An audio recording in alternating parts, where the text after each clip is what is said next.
Mike Carell here with Energy Creations and another RV life hack, this time concerning door locking mechanisms and door handles. Most people that have spent time in RV parks or in campgrounds have heard the telltale sign of someone shutting their door, because most people, as we once did, slam their doors. I understand why people slam their doors. It seems like it's the easiest way, and it's not really obvious how to shut a door properly, because they don't really have a door knob, they only have a door handle. On the outside, it's just a lever that goes back and forth, so you have to pull it out slightly and push it in till it clicks. On the inside, on the other hand, there's a latch, and then there's also normally a built-in handle so that you can pull with one hand and use the other hand to open the latch. I'm going to give you a proper tutorial shortly on how to do this, but first I'm going to show you why it's important to actually do this properly. Aside from the obvious reason, which is that it's loud and it bangs and it echoes throughout the entire park, which is just a socially responsible thing to avoid doing. On the other hand, there are some very good reasons as to why you should not slam your door, and I'm going to show you why those are. Check it out. We are locked inside or outside of the RV, depending upon how you look at it here. We went outside, closed the door. Now I cannot get back in unless I go through the cab, which we've done.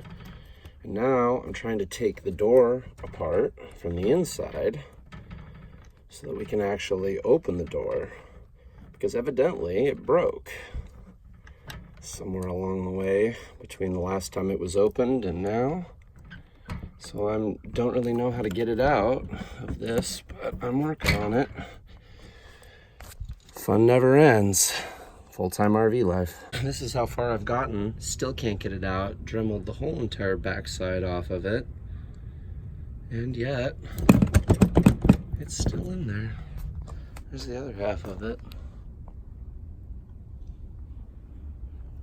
Really like to get this removed. As you can see, I showed you before, I bashed this whole thing out and I just finished cutting it apart. And after cutting off this whole external flange, I was able to get enough pull to get it open.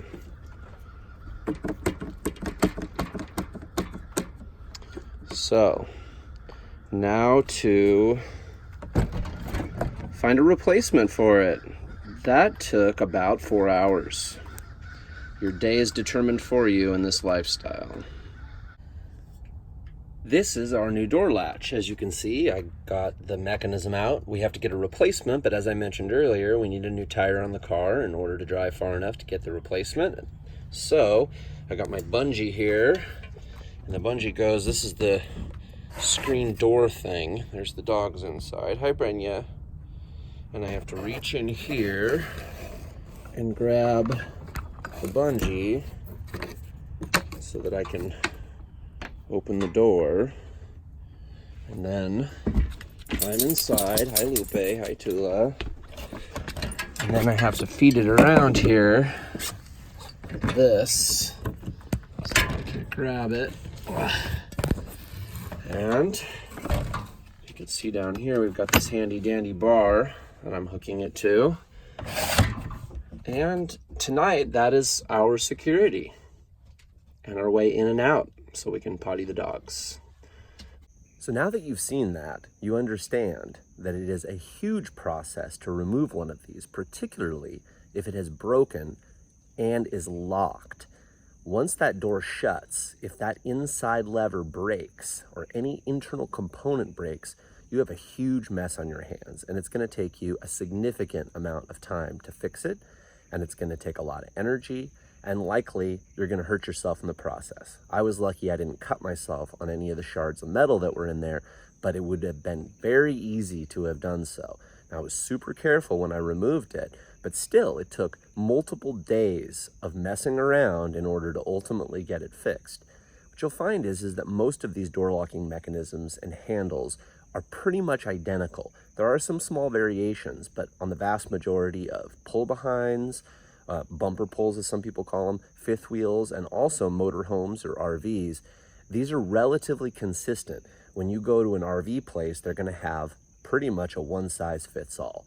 So I'm going to take you over here now, and I'm going to show you real quick the proper way to do this, which will save you from running into the same problems that I've run into. So we're going to walk over here, and I'm going to show you my door. So this is the replacement. Now, of course, I replaced it long ago, but you'll see here on the outside, you've got a handle, and when you open it and you go to close it, what I do is I put my thumb here and I pull out and I press in, and then I just push in like that. Now, of course, that's the simple part. The more difficult part is on the inside.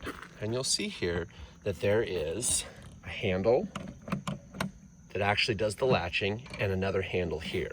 Now, it's going to be very difficult for me to show you this because I'm filming while I'm also doing this, but the best way is to pull this open and step inside. And once you're inside, to allow that to drop and use your other hand to pull in like this. You'll hear it click.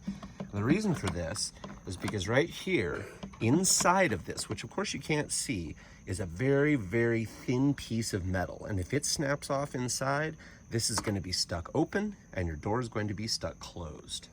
It's going to be a serious problem, as you saw in the previous video.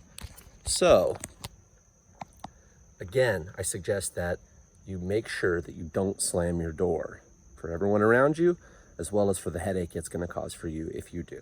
Thanks again. Tune in for another RV life hack with boondocking travel logs at patreon.com/Land of Enchantment Tours.